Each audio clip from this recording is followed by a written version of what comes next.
لیکن کیا ضرورت ہے کہ حکومت کے ایک اعلیٰ عہدیدار کا اس طرح کی بیوقوفانہ باتیں کر کے اور ایکشن کمیٹی کی جو ایک آگ جل رہا ہے اس پہ مزید تیل چھڑکنے کی؟ بالکل ٹھیک. اب بڑھتے ہیں مندوخیل صاحب آپ سے کشمیر، آزاد جموں کشمیر کے بعد تھوڑا افغانستان کے سوال پوچھنا چاہتا ہوں آپ سے. اب ہم جانتے ہیں کہ صورتحال خراب ہوتی جا رہی ہے، ایسکیلیٹ ہو رہی ہے مندوخیل صاحب. افغان فوج کی طرف، افغانیوں کی طرف سے یہ کہا جا رہا ہے کہ انہوں نے کوئی ڈرون اٹیکس کیے ہیں پاکستان کے اندر دہشت گردوں کے ٹھکانوں پر، آئیسس کے ٹھکانوں پر. پاکستان حکام یہ کہہ رہے ہیں کہ انہوں نے افغان بارڈر کے اوپر افغان ڈرونز 4 مار گرائے ہیں، اور جبکہ انڈیا اس پوری صورتحال کے اوپر ایک اور بیانیے کی جنگ کھیل رہا ہے اور پاکستان کے خلاف بیانیہ بنا رہا ہے، اس کو تقویت دینے کی کوشش کر رہا ہے.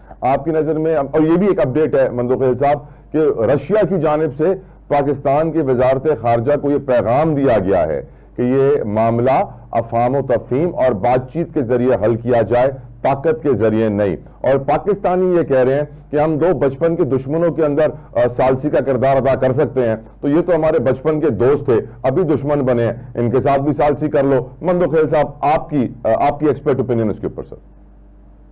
دیکھیے میں آپ کو تھوڑی سی تاریخی بات بتاؤں. میرے ایریا اسی ٹرائبل ایریا سے 1979 میں جب یہ رشین ایک پریشر ہے وہ قبضے کی کوشش کی ہے، اور اس وقت سے یہ مہاجرین پاکستان میں آئے ہیں اور لگ بھگ 40-50 لاکھ لوگ یہاں پہ آباد ہو گئے، جن کی پڑھ پوتے بھی ہو گئے یہاں پہ. اب یہ صورتحال ہے، تم نے یہ سمجھو کہ ایسی صورتحال میں پھر میں یہ بھی تاریخی بات بتاؤں کہ جو پہلے جو 96 میں طالبان کی حکومت آئی تھی تو پنشیر وادی پہ وہ قبضہ نہیں کر سکے، یعنی وہ جو دوستم رشید دوستم تھے ان کے ایریے میں.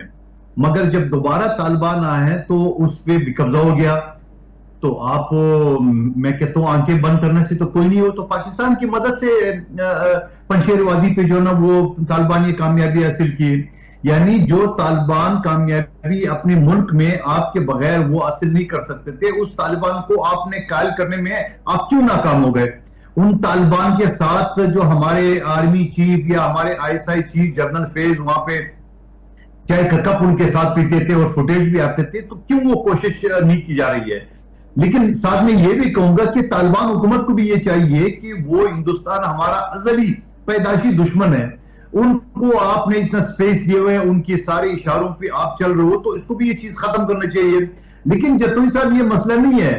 اب مسئلہ یہ ہے کہ جب وزیر داخلہ نے کہا کہ 10 جولائی کے بعد جو افغانی نظر آئے گا، افغانستانی نظر آئے گا، اس کو گرفتار کیا جائے گا. آپ یقین کریں گے کہ پاکستان میں رہنے والے تمام پشتون جو نا ان کے اندر ایک خوف و ہراس پیدا جاتا ہے، کیونکہ اب ہر آدمی یہ کہے گا کہ کسی کو بھی کہہ دے گا بھائی تو افغانی، چلو بند کر دو اس کو.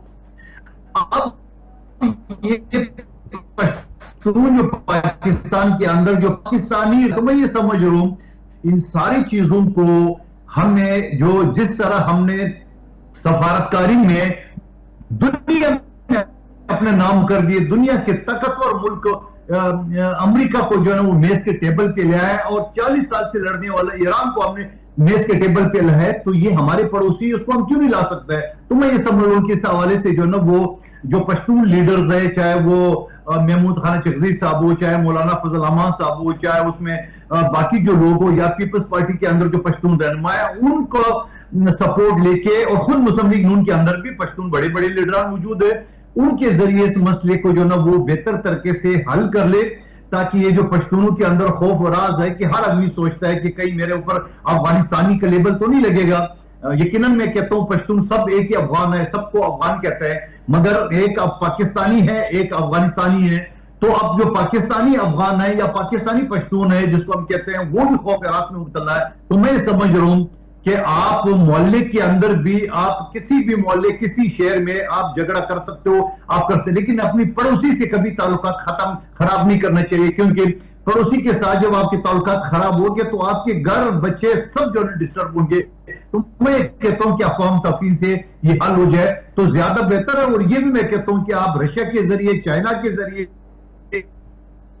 جو چائنا کی بڑی انویسٹمنٹ ہے افغانستان ہے، ان کے ذریعے آپ افغانستان حکومت کو بھی یہ سمجھا دے کہ بابا آپ کے اندر سے جو ہم پر حملے ہو رہے ہیں، دہشت گرد کیمپ ہے، اس کو کیوں ختم نہیں کرے؟ تو اس چیز میں ہم ابھی تک کیوں ہماری اس میں کامیابی نہیں ہوئی ہے کہ ہم رشیا اور کر لے کہ بابا آپ کے پڑوسی ہے، آپ سمجھا ہمارے جو دشمن ہے وہ اپنی صفوں میں کیوں ان کے وہاں پہ رہ رہے ہیں. بلدیہ فیکٹری کیس کے بھولا اور چھولا کو جو ریلیف ملا تھا عدالت سے، اس کو سندھ حکومت نے سپریم کورٹ میں چیلنج کرنے کا فیصلہ کر لیا ہے. ایکویٹل ورڈکٹ کو سپریم کورٹ میں سندھ حکومت لے کے جا رہی ہے.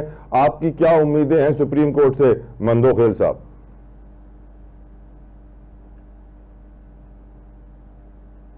جی مجھے کوئی امید نہیں ہے سپریم کورٹ سے. کوئی امید نہیں. جس طرح سپریم کورٹ کے ججز نے آنکھیں بند کر کے اور 259 لوگوں کو زندہ جلانے والے، جس نے ہائی کورٹ نے بھی اس کو سزا دی ہے، ATC نے بھی دی ہے، انہوں نے جو ڈائلاگ بازی کی ہے ان ججز نے، مجھے تو شرم آ رہی ہے کہ میں بھی عدلیہ کا یعنی ایک court officer of the court ہوں، وکیل ہوں، تو مجھے تو شرم آ رہی ہے کہ اتنا کلیئر کٹ کیس، اور پھر وہ جو 259 لوگ جو زندہ جل گئے، 59 لوگ زخمی ہے، وہ کس سے فریاد کریں؟ آپ نے تو فیصلہ سنا دیا ہے، آپ نے تو کلین چیٹ بھی ان کے اوپر دے دیا ہے کہ جو ہائی کورٹ نے ان کے بارے میں ریمارکس دیے، جو ATC کورٹ نے ان کے بارے میں ریمارکس دیے، آپ صرف اور صرف ایک مخبروں کو ٹولے کو آپ خوش کرنے کے لیے یا ان کو ایڈجسٹ کرنے کے لیے یا ان کو اپنی جو نا وہ ٹولز بنانے کے لیے الطاف حسین کی جگہ آپ اس کو یہ کر رہے ہیں. اور میں آپ کو جتوئی صاحب میں اسی دن کا واقعہ سنا دوں، اور یہ بلدیہ فیکٹری آتا بھی میرے بدنصیب حال کے NA-242 میں جہاں مخبر خاص کو 47 کے تحت بٹھایا گیا. شہباز شریف صاحب کا بھی حلقہ ہے. یہ جس دن آگ لگی میں اسی صبح اگلی صبح میں سما ٹی وی پہ تھا، مارننگ شو میں وہاں پہ بیٹھا ہوا تھا. اس وقت میرے ویڈیو اٹھا کے لیا ہے، نکال دے، کوئی چیلنج کرتا ہوں سب کو. میں نے کہا یہ آگ لگائی گی، آگ لگی نہیں ہے. کیسے سپریم کورٹ کہہ سکتا ہے کہ یہ آگ نہیں لگی ہے؟ اور پھر میں اس وکیل سے پوچھنا چاہ رہا ہوں کہ آپ نے لواحقین کا کیس لڑ کے آپ نے ان کے ساتھ غداری کی ہے، جو آپ کہتے اپنی کتاب میں مصطفیٰ کمال اس کا حوالہ دے رہے ہیں کہ بھائی یہ آگ جو نا یہ خود لگی ہے. تو میں کہتا ہوں کہ آپ نے اپنے پیشے سے غداری کی ہے. آپ نے ان جو 259 لوگ زندہ جل ہے، آپ نے ان کے اوپر نمک پاشی کی ہے. اگر بقول مصطفیٰ کمال کی آپ نے اپنے کتاب میں یہ لکھا ہے کہ آگ خود لگی ہے، آپ مجھے بتا دو 12 کروڑ روپے اسی دن سیلری تقسیم ہو رہی تھی، وہ 12 کروڑ کدھر گئے؟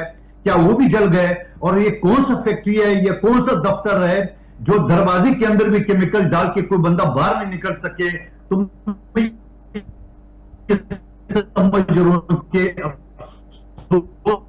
کا مقام ہے. اور میں خدا رہا کہیں آپ کے بچے ہوتے اس فیکٹری کے اندر، تب میں آپ سے پوچھتا کہ آپ کا فیصلہ کیا، آپ کا ویوز کیا ہے؟ آخری سوال صاحب، کیونکہ آپ ماشاءاللہ سے ماہر قانون بھی ہیں اور آپ کے پاس اتنے سارے کیسز آتے ہیں مندوخیل صاحب، آپ سوسائٹی کو بہت غور سے دیکھتے ہیں، اس کو انڈرسٹینڈ کرتے ہیں. ہم جانتے ہیں گزشتہ روز کہنا میں لاہور کے نوائی علاقے میں افسوسناک واقعہ، ایک ٹیوشن سینٹر کی چھت گر گئی، کچا مکان، 14 بچے اللہ کو پیارے ہو گئے. پوری قوم کو افسوس ہوا، سب کی آنکھیں بھر آئیں بچوں کے جنازے اٹھاتے ہوئے. یقیناً یہ جنازے سب سے بھاری ہوتے ہیں. پھر ہم سوچنے لگ گئے کہ ہم کیا کریں. مجھے پھر وہی دن یاد آ جاتے ہیں کہ جب زینب کیس ہوا تھا، ہم سوچنے لگ گئے کیا کریں، بڑی قانون سازی کی، ہوا کچھ نہیں. آپ کی نظر میں کچھ کر سکتے ہیں ہم ایسے واقعات کو روکنے کے لیے، یا پھر ہمارے یہاں غربت، بے روزگاری، مہنگائی، معاشی حالات نے قوم کو یہاں پہ لا کھڑا کیا ہے کہ خواجہ آصف صاحب کہتے ہیں کہ ڈالے سے ڈر لگتا ہے، غریب آدمی کے پاس جنازے کے پیسے نہیں ہے، رئیس کا ڈالا ناران کی ندی کے اندر ڈوب جاتا ہے. ویڈیو وائرل چل رہی ہے. یہ سوسائٹی کے اوپر تھوڑی سی بات کیجیے گا مندوخیل صاحب.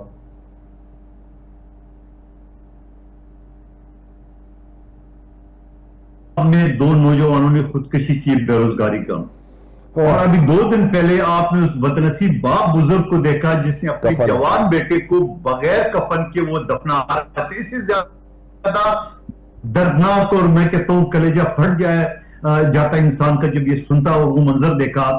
لیکن آپ نے دیکھا کہ اس کا حوالے سے پنجاب گورنمنٹ کا کوئی بیان آیا، کوئی امداد آیا، کوئی ایسے موقع جب 11 ارب روپے کے آپ نے جہاز خریدے، آپ نے کروڑوں کی گاڑیاں خریدی ہے، آپ نے پتہ نہیں کیا کچھ اپنے لیے سہولیتیں پیدا کی ہے، تو کیا اس غریب کا کسی نے پوچھا؟ کوئی نیوز آپ کی نظر سے گزرا کہ پنجاب حکومت نے کیا کیا ہے؟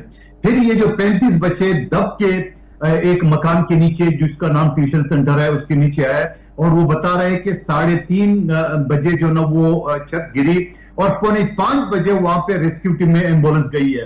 اور یہ میں بات کسی جنوبی پنجاب کی نہیں کر رہا ہوں، یہ میں لاہور کہتا ہوں کہ وہ کہتا ہے کہ لاہور جو نا وہ پورے پاکستان سے اچھا ہے، کراچی سے اچھا ہے. میں اس لاہور کی بات کر رہا ہوں. اس کے لیے کسی نے لب کشائی کی، اس کے اندر کوئی ندامت، کوئی شرم، کوئی آیا، کوئی اس ٹائپ کی بیانات آئے جو خواجہ آصف اکثر دیتے رہتے. تو میں یہ سمجھ رہا ہوں کہ بے بسی ہے، اور روز یہاں پہ خودکشیاں، روزانہ یہاں پہ اس طرح حادثات، آپ سندھ کے اوپر، کراچی کے اوپر، تو چھوٹی سی بات پہ آپ بڑے بڑے بیانات دیتے ہو. کیا آپ کی اپنی جو سب سے کروڑوں اربوں روپے آپ نے خرچ کیے شہر لاہور کا، باقی پنجاب تو آپ بھول گئے، اس کے اندر اگر اس طرح واقعات سانحات ہوتے ہیں اور آپ کی ایمبولینسیں نہیں پہنچتی، آپ کی گاڑیاں نہیں پہنچتی، آپ کی پولیس کو کانوں کان خبر نہیں ہوتی، یعنی 1.25 گھنٹے بعد وہاں پہ ایمبولینسیں پہنچی ہے. لاہور شہر کی باتیں میں کر رہا ہوں. تو میں یہ سمجھ رہا ہوں کہ بے بسی ہے، اس کے علاوہ کچھ نہیں ہے. بہت بہت شکریہ قادر خان مندوخیل صاحب، آپ کے قیمتی وقت کے لیے. ہمیشہ آپ کی آراء حق اور سچ کے ساتھ کھڑی ہے. I always respect your opinion. اسی وجہ سے حضور بہت شکریہ مندوخیل صاحب. اس پروگرام کا وقت تمام. آپ کا فیڈ بیک سوشل میڈیا پہ ضرور بھیجا کریں. اٹس ویری امپورٹنٹ فار اس. اپنا خیال رکھیے گا. انٹل ٹمارو، اللہ حافظ.